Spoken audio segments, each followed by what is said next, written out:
आप सभी शिक्षकों का सुबह का नमस्कार। चलिए आज के क्लास में हम लोग देखेंगे सक्षमता परीक्षा 4 के लिए सामान्य अध्ययन और बाल विकास के 20 से 25 महत्वपूर्ण प्रश्न जो सक्षमता 3 में पूछा गया है और उसका मैं विश्लेषण भी करूंगा। और ये प्रश्न सक्षमता 4 में यहाँ से निश्चित ही बनने वाला है। तो आप सभी वीडियो को पूरा देखें, प्रश्न को देखें और मज़ा आए, समझ में आए तो लाइक शेयर सब्सक्राइब ज़रूर करें। देखिए जैसे कि पहला ही प्रश्न स्क्रीन पे है कि निम्नलिखित राज्य में राज्यसभा की सर्वाधिक सीटें हैं। तो ये निम्नलिखित लगा दिया तो इन्हीं चारों ऑप्शन में से आपको सबसे अधिक राज्यसभा वाला राज्य देखना है, नहीं तो ऐसे में आपका उत्तर हो जाता उत्तर प्रदेश, जिसमें 31 मैक्सिमम राज्यसभा की अधिकतम सीटें हैं। लेकिन क्या इस ऑप्शन में उत्तर प्रदेश है? तो ऐसे में शिक्षकों को लगा है कि गलत ऑप्शन है। ऑप्शन बिल्कुल सही है, प्रश्न भी सही है, क्योंकि निम्नलिखित में इन्हीं चारों में से ये पूछा जा रहा है। तो इन चारों के अकॉर्डिंग देखा जाए तो जो तमिलनाडु होगा ये बिल्कुल राइट आंसर होगा।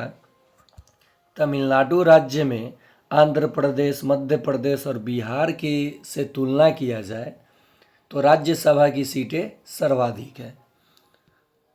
चलिए हाँ, जहाँ जहाँ प्रश्न गलत होगा उसका भी मैं चर्चा कर दूंगा, लेकिन सामान्य अध्ययन में गलत बहुत कम किया गया है। गणित में है, विज्ञान में है, वो मैंने देखा है। जब करा रहा हूँ प्रश्न तो आपको डिटेल से बता दूंगा।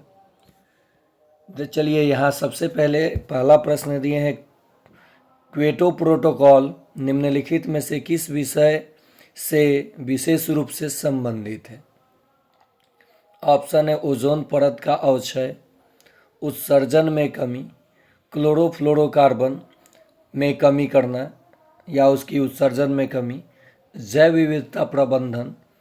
तो देखिए यहाँ पे देखा जाए तो उत्तर जो दिया गया है उत्सर्जन में कमी, किसकी उत्सर्जन में कमी ये छूट गया है, लेकिन उत्तर बिल्कुल सही दिया गया। अब किसकी, तो देखिए मैं यहाँ डील कर देता हूँ। क्योटो प्रोटोकॉल 11 दिसंबर 1997 को अपनाया गया था। यानी आप इसको 1997 करके याद करेंगे तो जल्दी नहीं होगा, सीधे याद कीजिए 2000 से 3 वर्ष पहले, ऐसे याद होता है, या फिर आपकी जो मेथड है याद करने की कीजिए।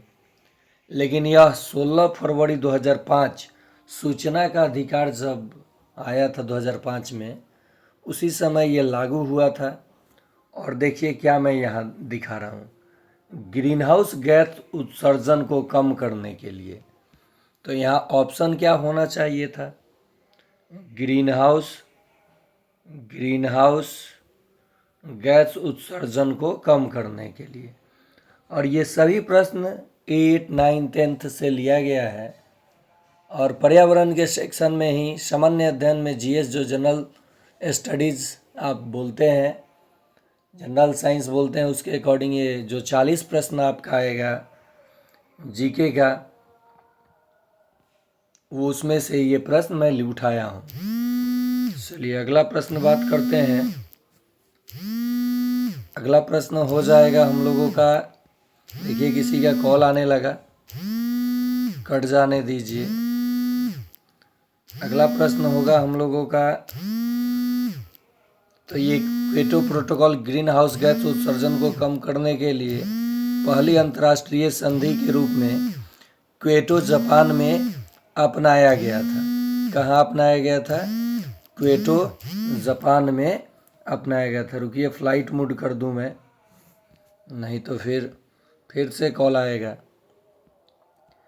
तो आप समझ गए होंगे क्योटो प्रोटोकॉल कब हुआ था और किसके लिए हुआ था। ग्रीन हाउस गैस जो ऊष्मीय बजट को बढ़ाता है हमारे वायुमंडल में, उसी को कम करने के लिए ये प्रोटोकॉल जापान के क्योटो शहर में हुआ था। इसका नाम इसलिए दिया गया क्योटो प्रोटोकॉल।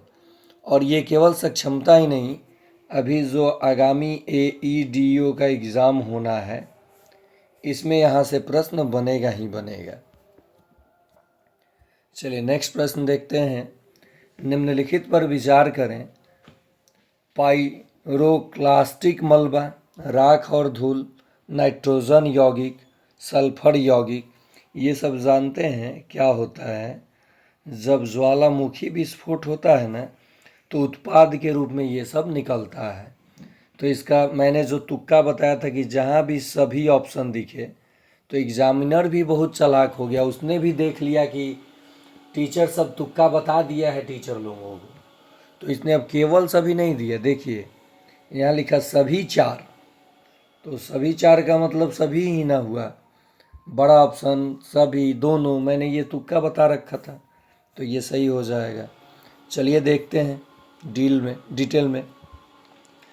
ज्वालामुखी विस्फोट के मुख्य उत्पादों में लावा, पिघली हुई चट्टान, टेफ्रा, पाइरोक्लास्टिक जो दिया है मलबा, राख, धूलकण और ज्वालामुखी बम, और विभिन्न प्रकार की गैसें, यानी जिसे आप यौगिक के नाम से जानें, जलवाष्प, कार्बन डाइऑक्साइड और सल्फर डाइऑक्साइड, ये सभी पदार्थ ज्वालामुखी के मैग्मा से निकलते हैं। मैग्मा क्या होता है? अंदर का वह पदार्थ जो ज्वालामुखी विस्फोट के दौरान बाहर निकलता है। जब मैं आपको भूगोल पढ़ाऊंगा, ज्योग्राफी, तो उसमें सब चीज़ क्लियर कर दूंगा। अगला प्रश्न, निम्नलिखित में से कौन बीमाहीन राशि है? तो फिजिक्स में, भौतिकी में किसी भी राशि को दिखाने के लिए उसका एक मात्रक होता है बीमा के अकॉर्डिंग। मात्रक, तो देखिए दाब का मात्रक पास्कल है, तो ये तो बीमा है इसमें पास्कल। और दाब बराबर होता है बल बटा क्षेत्रफल, बल बटा क्षेत्रफल।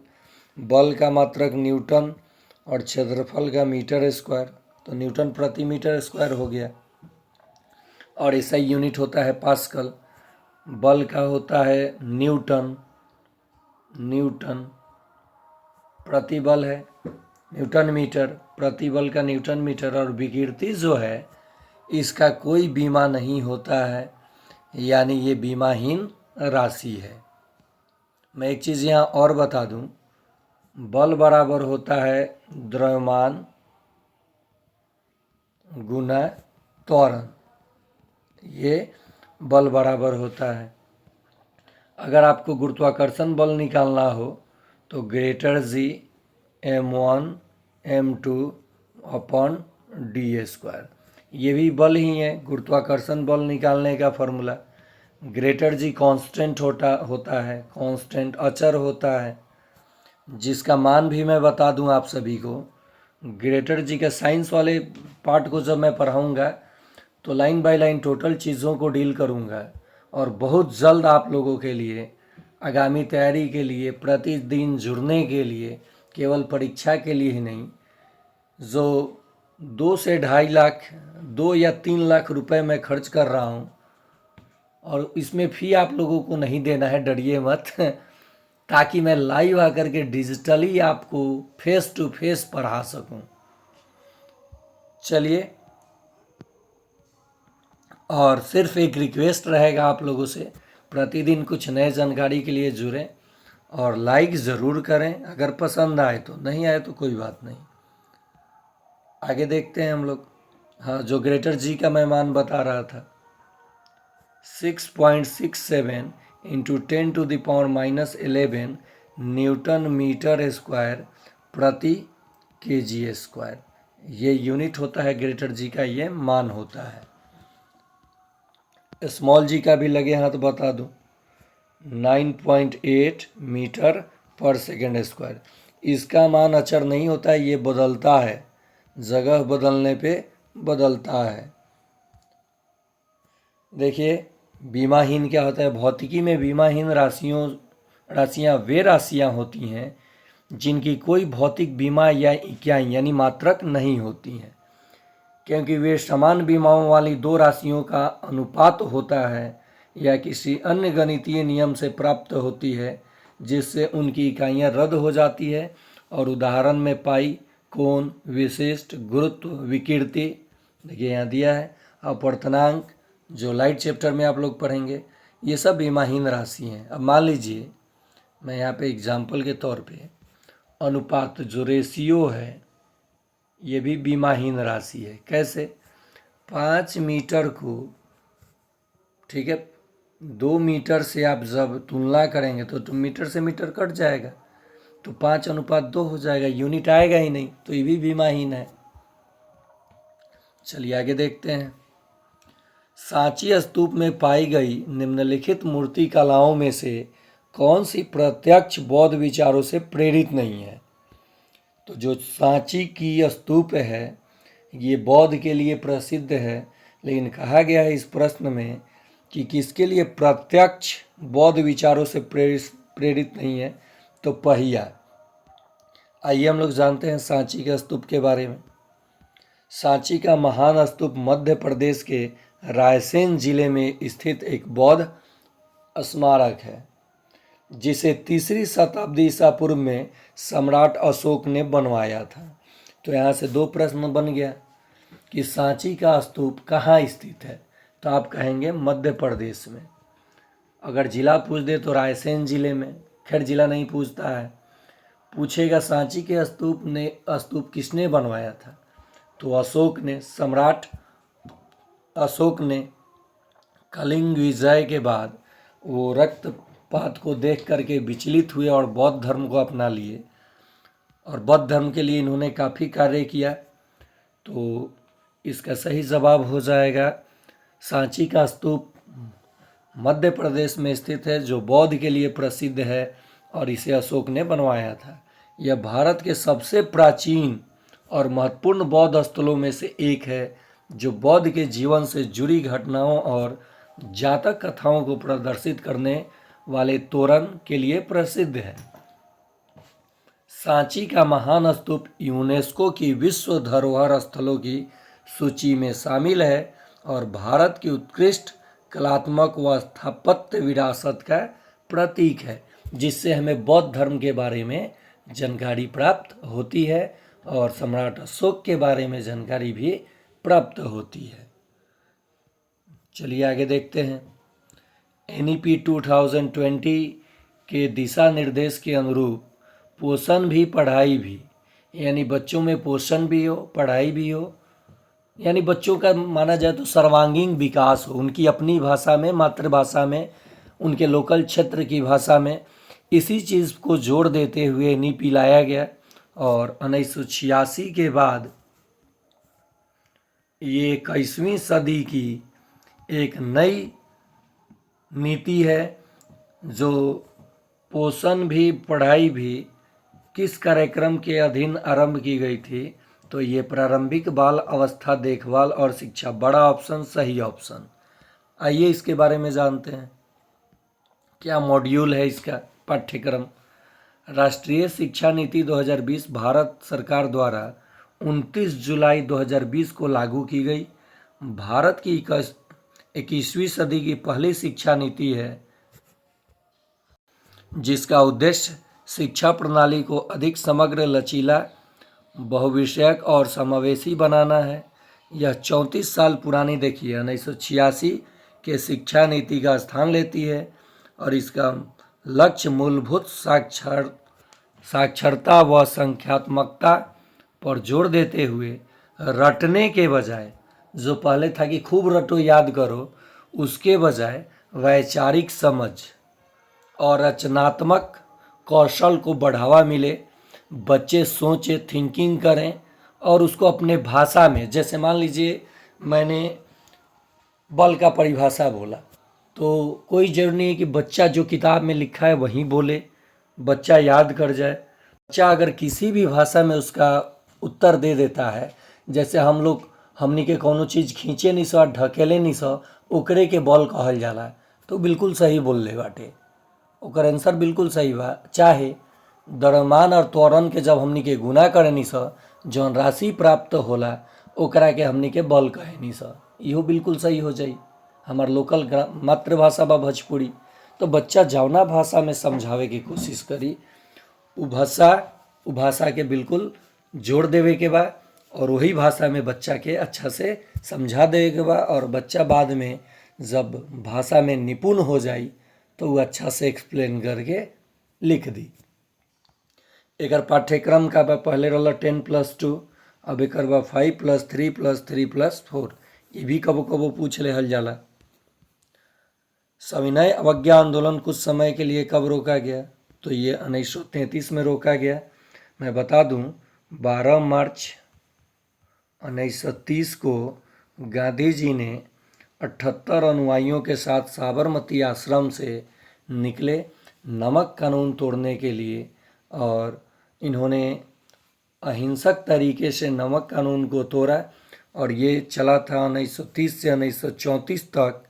लेकिन इसी बीच एक साल पहले 1933 में ये बाधित हुआ था, रोका गया था। तो चलिए इसके डिटेल को समझते हैं। सविनय अवज्ञा आंदोलन 1930 से 1934 तक महात्मा गांधी के नेतृत्व में चला एक महत्वपूर्ण अहिंसक आंदोलन था, जिसका उद्देश्य ब्रिटिश शासन के अन्यायपूर्ण कानूनों को शांतिपूर्ण ढंग से विरोध करना था। इसकी शुरुआत दांडी यात्रा से हुई, जिसमें गांधी जी ने नमक कानून तोड़कर ब्रिटिश शासन को चुनौती दी थी। इस दौरान में ब्रिटिश शासन का बहिष्कार करों का भुगतान न करना और अन्य अहिंसक तरीके से शामिल थे। देखिए इसकी शुरुआत 12 मार्च 1930 को साबरमती आश्रम से 78 अनुयायियों के साथ। खान मंत्रालय भारत सरकार की वार्षिक रिपोर्ट 2023-24 के अनुसार निम्नलिखित में से कौन से राज्य देश में तांबे का प्रमुख उत्पादक है? तो सबसे पहले स्थान पर तो राजस्थान आएगा ही आएगा तांबा उत्पादन में। खेतरी का नाम आप लोग सुने होंगे राजस्थान का। तो पहला में भी राजस्थान है, दूसरा में भी राजस्थान है। ये दो ऑप्शन तो कट गया, लेकिन यहाँ गुजरात है जो कि गलत है, मध्य प्रदेश सही है, या बड़ा ऑप्शन सही ऑप्शन। एक 3 साल का बच्चा बताता है दूध बूथ पर एक मशीन द्वारा दूध का उत्पादन होता है। निम्नलिखित में से कौन सा बच्चे की समझ का सबसे अच्छा स्पष्टीकरण प्रदान करता है? बच्चा जब दूध लेने गया होगा तो किसी जगह से लाया, तो उसको लगा कि फॉर्म पे ही दूध बूथ पर ही मशीन द्वारा बनता होगा, इसलिए दिया जा रहा है। अगर बच्चे उस मवेशी, उस जानवर जो गाय भैंस है उसके पास देखा होता कि दूध उससे निकाला जा रहा है, तो बच्चे की समझ विकसित हो जाती। तो यहाँ देखिए बच्चों को दुनिया का बहुत सीमित अनावरण ज्ञान है, ये निगेटिव वर्ड है। बच्चों का जवाब दूध बूथ से दूध खरीदने के अपने अनुभव पर आधारित है, बिल्कुल सही है। अगर वो गाय के पास से जाके दूध लेता है, जैसे हम लोग अपने भाषा में उठावना कहते हैं, तो उसकी समझ, स्वयं की समझ विकसित होती कि दूध गैया देती है, भैंसिया देती है, बकरिया देती है। बहुत सारे जंतु जो अपने बच्चे को दूध पिलाते हैं, वो दूध देते हैं, तो उनकी समझ परिवेश से विकसित होती, अपने आसपास से। लेकिन आजकल पर्यावरण बच्चों को कहाँ समझ आ रहा है? बच्चे कहाँ रहते हैं अपने पर्यावरण से जुड़े हुए? बच्चे ने गायों को कभी नहीं देखा है, गलत। बच्चों का परिवार बच्चों को प्रेरक वातावरण प्रदान नहीं करता है। देखिए आप जितना डिस्टेंस बनाएंगे, बच्चों को लेकर बहाना बनाएंगे कि घर पे रहने पे ज़्यादा लोगों का खाना बनाना होगा, सेवा करना होगा, फ्री रहना चाहेंगे, तो बहुत चीज़ें ऐसी हैं जो पीछे छूट जाती हैं। खैर एजुकेशन, हायर एजुकेशन के लिए तो जाना ही पड़ता है, लेकिन आज का माहौल ऐसा है कि आप कहीं भी बैठ करके हायर एजुकेशन प्राप्त कर सकते हैं। मैं भी एक देहात का इंसान हूँ, मैं गाँव से बिलोंग करता हूँ, सरकारी स्कूल के बच्चों को पढ़ाता हूँ। चलिए आगे देखते हैं। भारत के संविधान के अनुसार 21 में, अनुच्छेद 21 में यथा परिभाषित राज्य के अंतर्गत है भारत की संसद, राज्य सरकारें और राज्य विधानमंडल, ये तीनों हैं। और फिर है भारत में अस्थाई प्राधिकारी, ये चारों। तो देखिए 1 2 3 4 सभी ना दे के दे दिया 1 2 3 4, तो लीजिए सही होगा। चलिए आगे बात करते हैं। भारतीय संविधान के अनुच्छेद 12 राज्य शब्द को परिभाषित करता है, जिसमें भारत सरकार, संसद, प्रत्येक राज्य की राज्य सरकार और विधानमंडल और भारत के क्षेत्र यानी स्थानीय के भीतर सभी स्थानीय या प्राधिकारी शामिल है। यह परिभाषा भारतीय संविधान के भाग 3 में वर्णित मौलिक अधिकारों के संदर्भ में महत्वपूर्ण है, जो राज्य के द्वारा अधिकारों के उल्लंघन के खिलाफ व्यक्ति की रक्षा करता है। तो मैं अलग से आपको पॉलिटी जब पढ़ाऊँगा, पॉलिटी देखिए ये केवल सक्षमता के लिए मैं बोला ना क्लास नहीं करा रहा हूँ। अगर आप चाहते हैं AEDU की एग्ज़ाम देना तो आप बिल्कुल जुड़ें और कॉम्बो तरीके से मैं आपको यहाँ समझाऊँगा। एक और चैनल GK स्टडीज़ पे भी आप जुड़ सकते हैं। इस पे आपको AEDU के लिए मैथ्स एंड रीजनिंग मिल जाएगा। चलिए आगे देखते हैं। हड़प्पाई मुहरों के निर्माण में निम्नलिखित में से किस सामग्री का उपयोग किया गया था? तो जो हड़प्पा सभ्यता है, सिविलाइजेशन, जो प्राचीन सभ्यता है, लगभग 2500 BC टू 1750 BC, और हड़प्पा शहर को ही सिंधु घाटी सभ्यता भी कहा जाता है। मोहनजोदारो, लोथल, कालीबंगा, ये सब आप सुने होंगे ना। तो इसमें जो मुहर बनता था उसमें सेलखड़ी का उपयोग किया जाता था। निम्नलिखित में से किस राज्य के लिए सबसे अधिक स्थान सीटें हैं? तो निम्नलिखित लगा दिया तो इन्हीं चारों में देखना है, तो इसका सही जवाब हो जाएगा तमिलनाडु। चलिए देखते हैं। राज्यसभा में सर्वाधिक सीटें उत्तर प्रदेश राज्य में है, जहां 31, लेकिन क्या ऑप्शन में उत्तर प्रदेश था? नहीं था। इसके बाद महाराष्ट्र, तो क्या महाराष्ट्र था? नहीं था। उसके बाद तमिलनाडु यानी 18 सीटें 3 नंबर पे। लेकिन यहाँ प्रश्न देखिए, ना महाराष्ट्र था और ना ही उत्तर प्रदेश था, तो तीसरे नंबर वाला ही सबसे बड़ा हो जाएगा इनमें देखा जाए तो। फिर आगे देखिए, पश्चिम बंगाल और बिहार में 16-16 सीटें आते हैं। राज्यसभा में सीटों का आवंटन प्रत्येक राज्य की जनसंख्या के आधार पर किया जाता है। 18वीं शताब्दी के आरंभिक वर्षों में बंगला कवि रामेश्वर भट्टाचार्य ने निम्नलिखित में से किसकी रचना की? तो ये बड़ा ऑप्शन सही ऑप्शन। नया प्रश्न मिले तो बड़ा ऑप्शन। देखिए ये मुझे भी नया प्रश्न मिला। अब कौन जानता है कि ये 18वीं शताब्दी में रामेश्वर भट्टाचार्य कौन थे, लेकिन बड़ा ऑप्शन सही ऑप्शन। प्रगतिशील शिक्षा के बारे में निम्नलिखित में से कौन सा कथन बताता है शिक्षा स्वयं ही जीवन है? तो स्कूलों में शिक्षा सामाजिक और प्राकृतिक जहाँ भी दिखे ये पॉजिटिव होता है। दुनिया से को प्रतिबिंबित करता है, ये बिल्कुल परफेक्ट उत्तर हो जाएगा।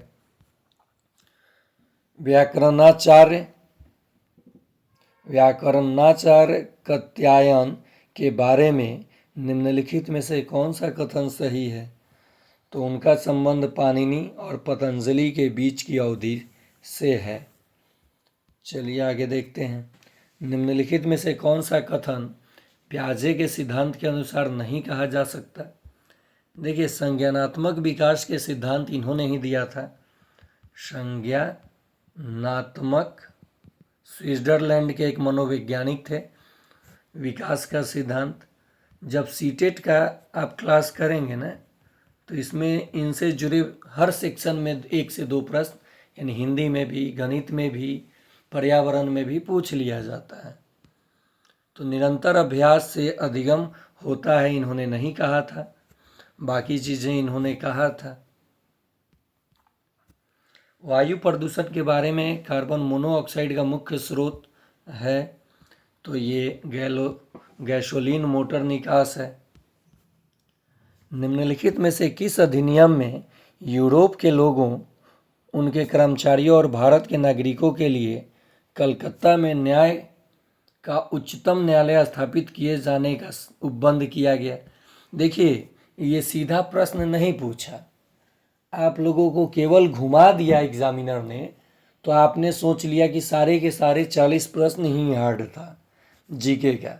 मैं ये नहीं कह रहा हूँ कि सक्षमता 1 और 2 के जैसा ही था, उसकी तुलना में देखा जाए तो काफ़ी आप लोगों का एग्ज़ाम वास्ट था, लेकिन उतना भी वास्ट नहीं था जैसे मैं रेगुलर पढ़ाया था चैनल पे, और आप 70 से 80 ना ला सकें सभी सेक्शन को जोड़ते हुए।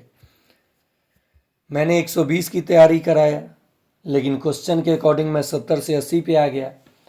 तो इतना आ सकता था, और ये कैसे आएगा, कितना भी हार्ड प्रश्न पूछा जाए, 150 प्रश्नों में 75 प्रश्न ऐसा होता है जो आप बिल्कुल लगेगा कि कहीं नहीं पढ़े हैं, और 75 ऐसा होगा जो आपको देखा जाना पहचाना मिलेगा।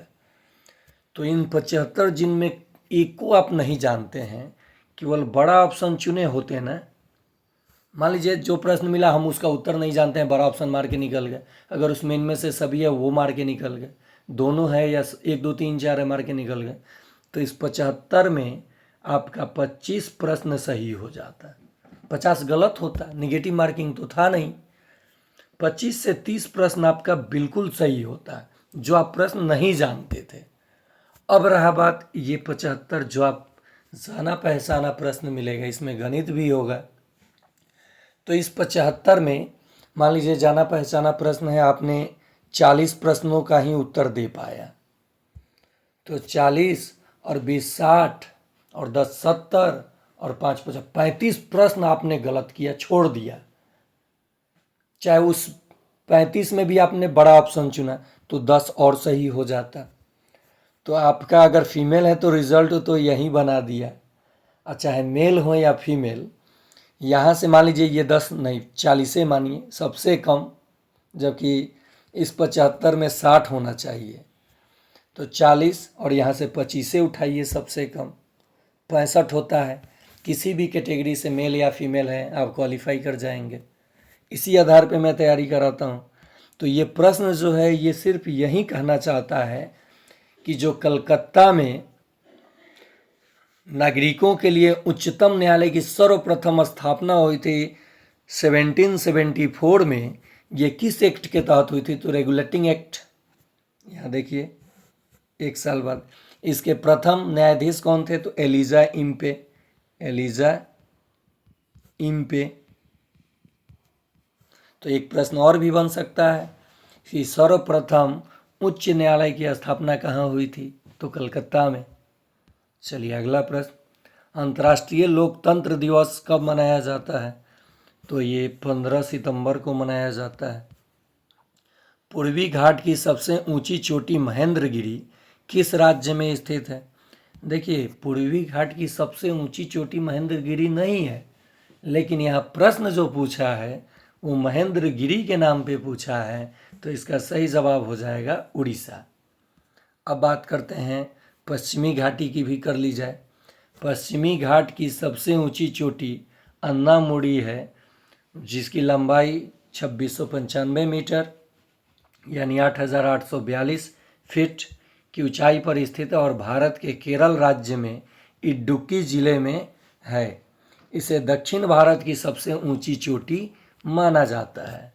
तो पश्चिमी घाट की सबसे ऊंची चोटी अन्नामुदी, दक्षिण भारत की सबसे ऊंची चोटी अन्नामुदी किस राज्य में स्थित है, तो केरल में। अब जो हमने बात किया यहाँ पे महेंद्रगिरी के बारे में, तो महेंद्रगिरी भारत के पूर्वी घाटों में सबसे ऊंची चोटी है। यह चोटी उड़ीसा के गजपति जिले में है। चोटी की ऊंचाई 1501 मीटर है, और अन्नामुदी पश्चिमी घाटों की सबसे ऊंची चोटी है, यहाँ नोट में भी है। पूर्वी घाट की जो मैं बात किया कि सबसे ऊंची चोटी महेंद्रगिरी नहीं है, देखिए जिंदागड़ा चोटी है, लेकिन वहाँ ऑप्शन में क्या था, जिंदागड़ा था नहीं था। अगर प्रश्न ये ऑप्शन आ जाए तो यही सही होगा 1690, जो कि आंध्र प्रदेश में अराकू घाटी में स्थित है। तो ये रहा आप लोगों के लिए एक्सप्लेनेशन के साथ कुछ जीके के महत्वपूर्ण प्रश्न जो सक्षमता 3 में आया था, और मैंने भी अनुमान नहीं लगाया था कि इतना अच्छा खासा प्रश्न आएगा एग्ज़ाम में। अगर ऐसे प्रश्न एग्ज़ाम में पूछा जाने लगे तो देखिए पढ़ने का मज़ा तभी आता है जब लगे कि हाँ प्रश्न मैंने पढ़ा और आया। और आप लोगों ने बहुत सारे चैनल पे आप जुड़े होंगे, पैसा भी खर्च किए होंगे, पेड कोर्स कौन कोर्स, वैसा वो सब झांसा है। आप फ्री ऑफ कॉस्ट विश्वास के साथ इस चैनल पे जुड़ें। मैं जैसे तैयारी करता हूँ, जैसा सोच रखता हूँ अपने प्रति, लोगों के प्रति, मैं उस तरीके से आपको पढ़ाऊँगा। ये नहीं कि आपसे फ़ी नहीं लेता हूँ तो मनमौजी कुछ भी आपको व्यूज़ के लिए पढ़ा दूँ, लाइक के लिए। ऐसा नहीं होगा। जो भी चीज़ें होगा सिखाने के लिए होगा। एग्ज़ाम में आए या ना आए, लेकिन एग्ज़ाम पास ज़रूर करा दूँगा। उसमें आपका साथ चाहिए कि आप प्रतिदिन वीडियो देखें, जो इन्फॉर्मेशन दे रहे हैं वो देखें, जानें, और स्वयं के लिए 30 मिनट पर डे, नहीं किसी बुक से, तो इस चैनल पर आप ज़रूर पढ़ें कोई भी टॉपिक जो पढ़ा रहा हूँ। तब जा कर के कहीं ना कहीं 150 में 100 अंक के पास आप पहुँच जाएंगे बिना किसी शॉर्टकट के। तो चलिए आज के लिए इतना ही। धन्यवाद।